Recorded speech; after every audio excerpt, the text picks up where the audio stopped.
Salut à tous, c'est Loïc, bienvenue sur Tout Berzing. Alors aujourd'hui je suis une nouvelle fois chez All Star Garage dans le Loiret, près de Montargis. Et aujourd'hui je vais vous présenter cette traction type 11. Alors là voilà, donc traction 11B de 1953. Alors celle-ci sera en vente demain aux enchères. Alors bon, vous aurez vu la vidéo des ventes aux enchères avant. Donc c'est une première main celle-ci, voilà, en très bon état. Donc juste pour faire un peu l'historique de la traction, donc la traction a été produite de 1934 à 1957 et c'est une voiture vraiment iconique de la Seconde Guerre mondiale. C'était la voiture à la fois de la Gestapo, de la Résistance et après c'est devenu pratiquement une voiture de gangster même. Notamment parce qu'elle avait un comportement routier vraiment très efficace pour l'époque. Pourquoi? Parce que notamment c'était l'une des premières voitures à avoir les roues avant motrices et directrices. Il y a eu d'autres tractions avant celle-ci, mais c'est vraiment celle qui a été le plus diffusée, on va dire. Donc sinon, elle avait d'autres équipements en avance pour l'époque. Par exemple, une structure monocoque, des freins hydrauliques et une suspension à roues indépendantes sur les 4 roues. Donc voilà, avec tout ça, elle tenait super bien la route. Il y avait même une pub qui disait « La traction avant dompte la force centrifuge ». Alors d'ailleurs, est-ce que vous saviez qu'à la base, le nom de la traction, le nom officiel, c'est Citroën 7 pour 7 chevaux. C'est ensuite l'histoire qui la rebaptisera traction. Alors c'est aussi une voiture qui a sauvé Citroën parce qu'en 1934, les ventes de Citroën baissaient dangereusement et donc les ventes de la traction ont sauvé la marque de la faillite. Voilà, donc on peut voir que le design est assez aérodynamique, hein. Donc voilà, ça aussi pour l'époque c'était assez avant-gardiste. Donc ici c'est une 11B de 1953, donc 11 pour 11 chevaux fiscaux. Donc c'est un moteur 4 cylindres de 56 chevaux, donc on vous le montrera après. Elle a aussi existé en 6 cylindres sur la 15-6 et même en V8 sur la 22, mais ça c'est resté qu'à l'état de prototype. Voilà donc pour l'histoire de cette voiture. Alors maintenant on va regarder un peu plus en détail l'extérieur. Alors si on la regarde un peu en détail, moi déjà j'adore son design, hein, assez agressif, hein, quand vous voyez ça dans le rétro. Franchement, ça a de la gueule. Donc les petits détails sympas, là on a le klaxon, ici, hein, et là-bas. Voilà. Après on a donc les longues portées, les clignotants ici, là, sur les ailes. Après on a les feux de position, on va dire, ici. Des clignotants là, à l'arrière. Alors ça n'a pas été toujours le cas, hein. Sur les tractions, celle-ci est assez récente, hein, donc du coup c'est pour ça qu'elle a tout ça. Elle a aussi la malle qui s'ouvre de l'extérieur, donc ça c'est pareil, elle ne l'avait pas toute, hein. Il y en a qui n'avaient pas de malle à l'arrière, ou alors qui s'ouvrait que de l'intérieur. Donc voilà, après on a les pare-chocs bien visibles, on a les jantes beige, comme ça. Voilà, après on a les fameux feux aussi, donc voilà, assez agressif, le chevron là qui est énorme, avec cette calandre là. Alors ici on a le cache, donc ça s'enlève et on a accès après pour mettre la manivelle, pour démarrer la manivelle. Alors voilà le moteur, un 4 cylindres. Alors j'aime bien l'ouverture du capot, hein, en deux parties comme ça. Voilà, et là, le truc sympa c'est les plaques ici, hein, André Citroën. Donc là on peut voir 11B, 1550 kg, hein. On a la plaque ici, voilà, André Citroën Paris. Alors on peut voir qu'il a des portes suicides, voilà. Et du coup l'intérieur, alors on va regarder, hein, mais bon déjà on a pas mal de place à l'arrière, hein. Ça c'était, c'est ça, hop, et alors là on a l'odeur là, incroyable. Ça sent la traction. Alors si je me mets au volant, je sens qu'à conduire ça va être quelque chose cet engin. Donc là déjà on a le logo Citroën sur les pédales, ça c'est le truc sympa là, avec mes chaussures Ferrari ça va bien ensemble, hein. Alors on a le niveau d'essence ici, c'est assez lisible, c'est pas mal, hein. Alors, je ne sais pas si c'est en litres, à mon avis c'est en litres, hein, 50 litres. Le niveau batterie, après on a le compteur de vitesse donc, qui va jusqu'à 150, et bon elle y va pas, hein. Après donc on a le compteur kilométrique classique.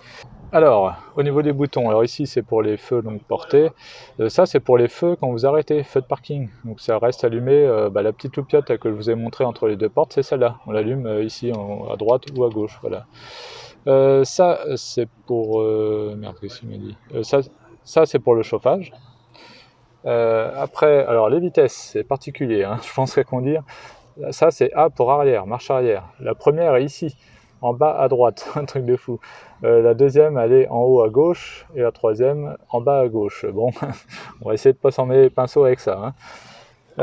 Après ça, qu'est-ce que c'est? Thermomètre. Donc ça, c'est la température intérieure. Donc là, on peut voir que ça va, on n'a pas froid. Ça, vous savez ce que c'est ça? Alors, regardez, je vais vous l'actionner là. Ça permet d'ouvrir le pare-brise. Vous voyez là? Le pare-brise s'ouvre. Donc ça permet de faire entrer un petit peu d'air. Bon, ça n'existe plus hein, sur les voitures d'aujourd'hui, mais voilà, je trouve ça assez sympa à l'époque. Voilà. Alors ça, regardez ça, c'est excellent. C'est l'essuie-glace manuel. Ça veut dire que si un jour l'essuie-glace ne fonctionne plus, pour une raison diverse, bah voilà, vous pouvez l'actionner en manuel. Sinon, donc là, vous avez justement les essuie-glaces. Là, sinon, vous avez les essuie-glaces électriques. Et parce qu'en fait, vous en avez deux. Hein, et en manuel, ça en actionne qu'un. C'est vraiment de secours. Donc, c'est l'essuie-glace conducteur. Hein. Donc voilà, tout ça, je trouve ça vraiment sympa. Ça, c'est l'allumage.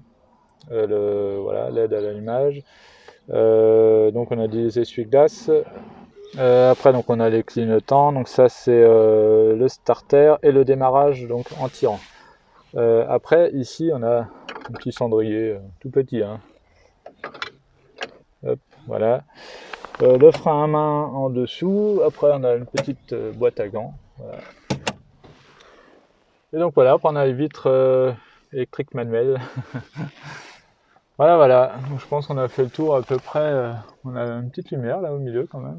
Donc voilà, de la traction. Donc maintenant, on va aller faire un tour avec. Alors, ça va être quelque chose. Hein.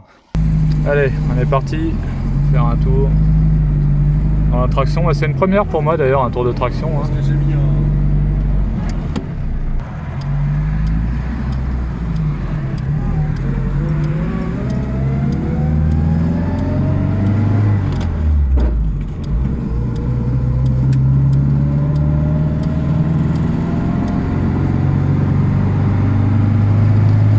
Alors déjà, j'adore la vue qu'on a sur le capot avant là.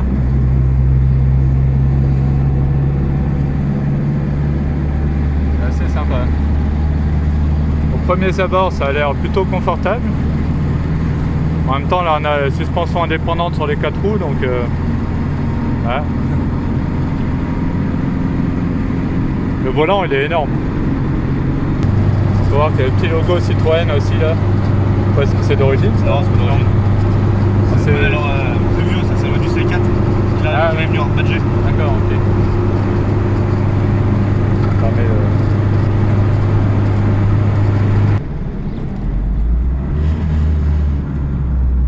Allez, on va quitter la Nationale 7 pour prendre des petites routes de campagne. C'est vrai que pour l'époque, c'est hyper confortable. Hein.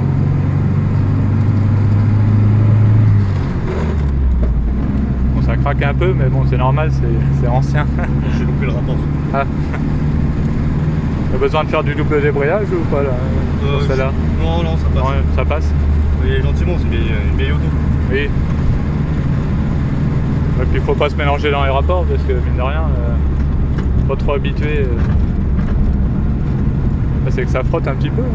Non, c'est le temps de roulement. Ah d'accord, putain ouais. Je sais pas si ça freine bien. Si. Ah ouais, si, ouais, ça freine bien. J'ai l'impression que c'est une voiture qui était quand même bien en avance sur son temps, non? Ouais.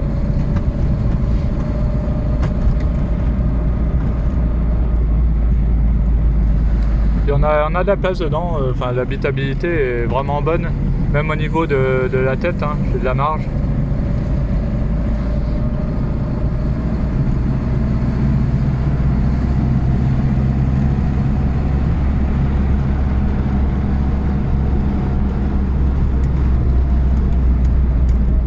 Le passage à niveau, on va voir. Ah bah on sent rien pratiquement.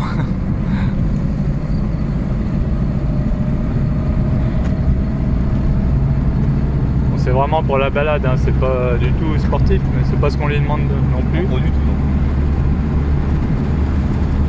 non. Et voilà, pour l'époque, la tenue de route était vraiment excellente. C'est une voiture qui a de la gueule, hein. C'est une voiture mythique. Quand on s'imagine, on est de la résistance.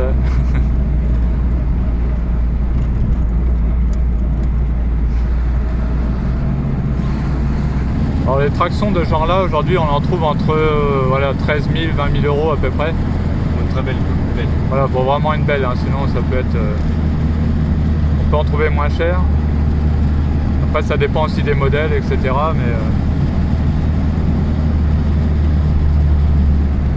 je sais pas, est-ce que c'est compliqué de trouver les pièces ou... Non, il y a... Non. Tout se trouve bien. D'accord. L'entretien c'est pas trop compliqué, c'est de la mécanique assez simple. Mécanique. Ouais, ça va. Il n'y a rien de bien méchant. Ok. C'est fiable. D'accord, bon. Ça peut être sympa comme première voiture de collection alors par exemple. Ah ouais. Pour quelqu'un qui veut se lancer.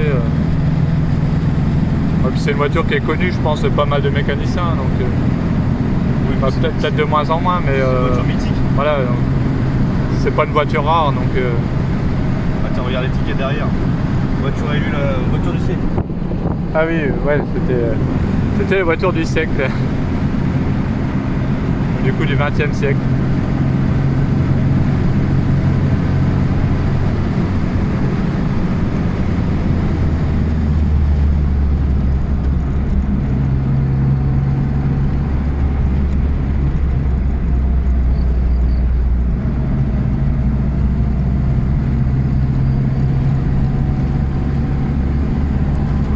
Au niveau suspension c'est vraiment le top et pourtant c'est pas la version hydraulique.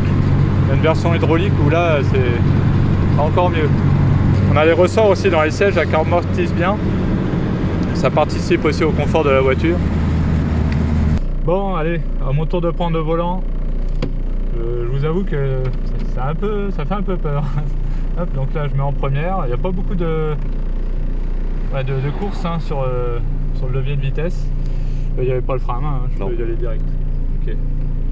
Allez, on est parti. Je chante un peu les pédales. Ah oui, d'accord.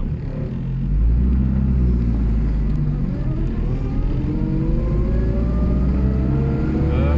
On va chercher la deuxième. Ah, pourtant. Non, voilà, tu claques. Ah, d'accord. Ok.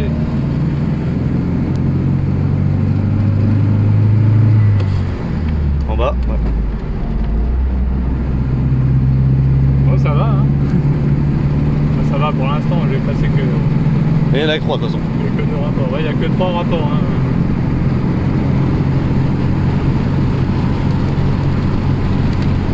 Là, mine de rien, je suis déjà à 80, hein. On peut se faire flasher en traction. Bon, voilà, le volant est énorme. Et heureusement, parce que évidemment, il n'y a pas de direction assistée. Et ouais, c'est agréable à conduire, quoi. C'est pour la balade, hein. C'est sympa. C'est surtout très souple, hein. C'est vraiment ce qui est impressionnant dans cette voiture.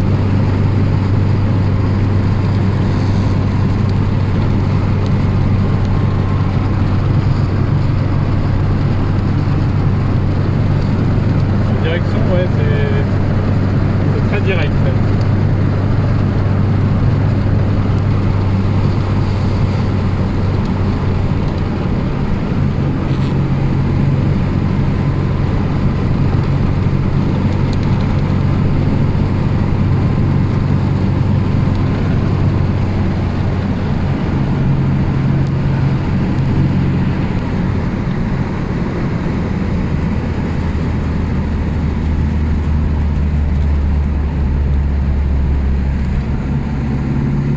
Gabarit, c'est pas forcément évident d'avoir, mais une voiture qui est assez grosse, mine de rien. Quand on croise du monde sur les petites routes, il faut faire attention.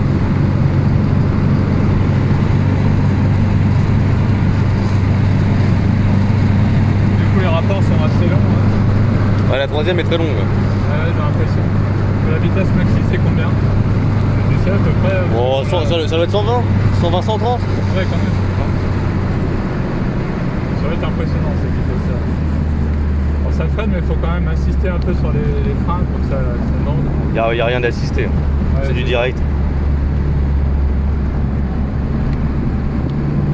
Bon, moi je joue dans le couple hein, parce que j'ai la flemme de passer les vitesses.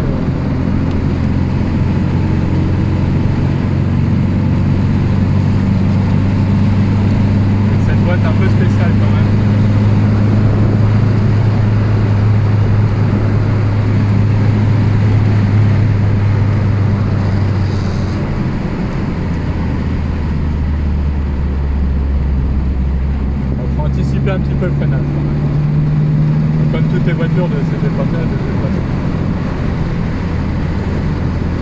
D'ailleurs, je suis en train de me dire que c'est... Ah non, si j'ai déjà conduit plus vieux, j'ai déjà conduit une voiture de 1918 d'ailleurs, parce que sinon tout ça roulait à gauche.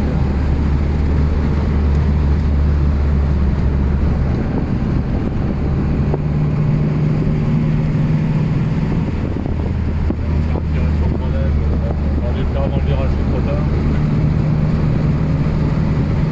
Oh, à l'occasion de le faire là-bas. Oui, voilà.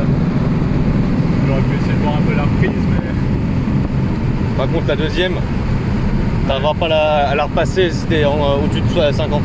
Ça va craquer sinon. Ah, d'accord. Comme elle est pas... descendre en dessous de 50. Ouais.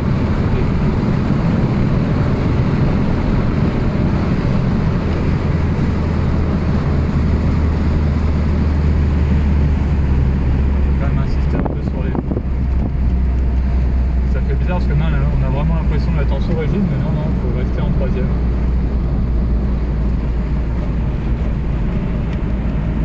Après le pont, je vais rétrograder un petit coup pour voir. Pas mal. Hop, on remonte. On craque un petit coup, mais...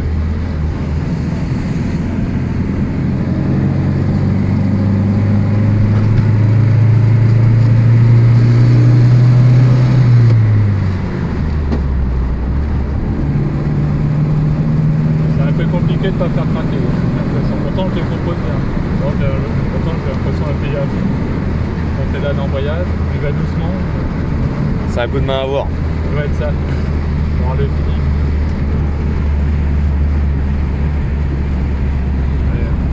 Je retente un petit rétrogradage.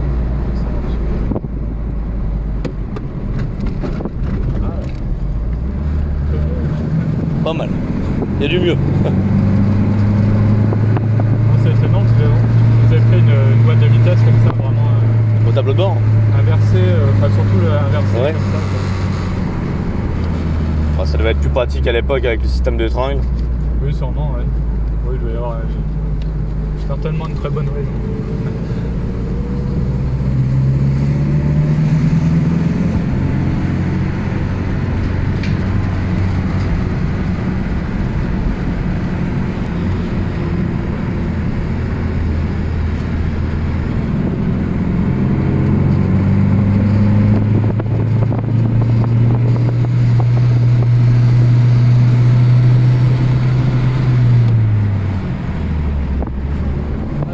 Craqué là.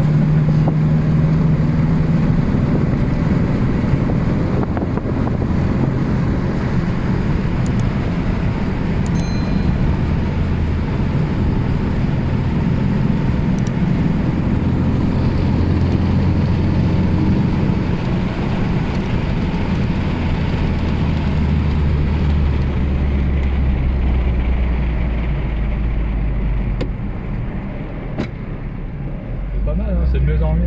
Je cherche le clignotant là. Par là. Ouais. Alors, hop, on repasse en première.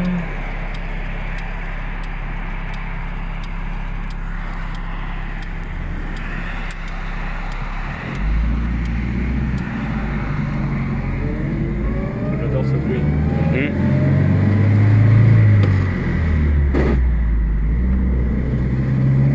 Il revient tout seul. Il revient tout seul. Ah ouais. Ça devait être rare à l'époque.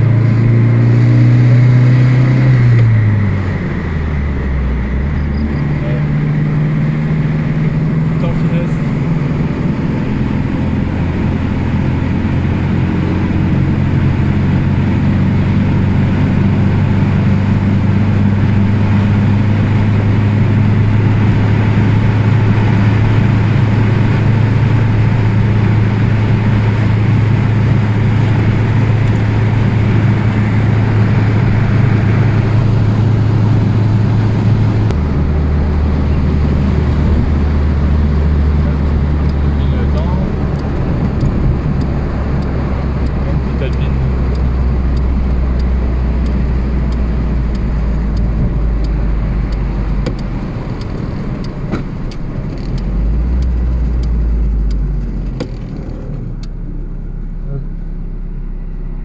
Il est revenu tout seul, incroyable.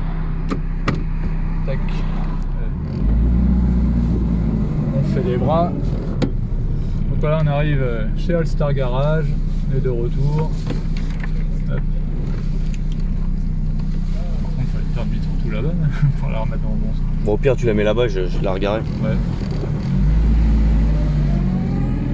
Je la mets au milieu. Ouais, t'es à côté de la rythmo là sur ta droite. Ou là au milieu, là, ça va aller. Ouais, ça va aller. Tac. Frein à main. Voilà. C'est bon, on peut couper du coup. Vas-y. Autre sens. Vas-y. Hop là. Ok. Tiens. Bon, et bien voilà pour ce petit tour en traction. Une voiture mythique que m'a proposé d'essayer Florian de All Star Garage. Donc ouais, une voiture qui pourrait être une voiture intéressante en première voiture de collection, honnêtement, parce que comme l'a dit Valentin, c'est une voiture qui est fiable, facile à entretenir, bien connue des mécaniciens. Donc voilà, tous prêts à ce que ça soit une voiture de collection. Enfin, une première voiture de collection. Et voilà, elle est particulière à conduire, mais ça se fait, c'est sympa, c'est pour la balade, quoi. Et puis elle a une gueule incroyable, quoi. Puis c'est une voiture mythique, une voiture vraiment en avance sur son temps et tout. Donc voilà, moi j'étais vraiment content de l'essayer. Donc cette voiture sera en vente aux enchères demain, donc on verra à combien elle va partir. Vous le savez déjà, parce que vous aurez vu la vidéo sur la vente aux enchères, si vous êtes abonné. Donc d'ailleurs, si vous n'êtes pas abonné, n'hésitez pas à le faire, hein. N'hésitez pas aussi à activer la petite cloche pour être au courant dès que je mets une nouvelle vidéo. En tout cas, j'espère que cette vidéo vous a plu et on se retrouve à très bientôt sur toute berzingue. Allez, salut!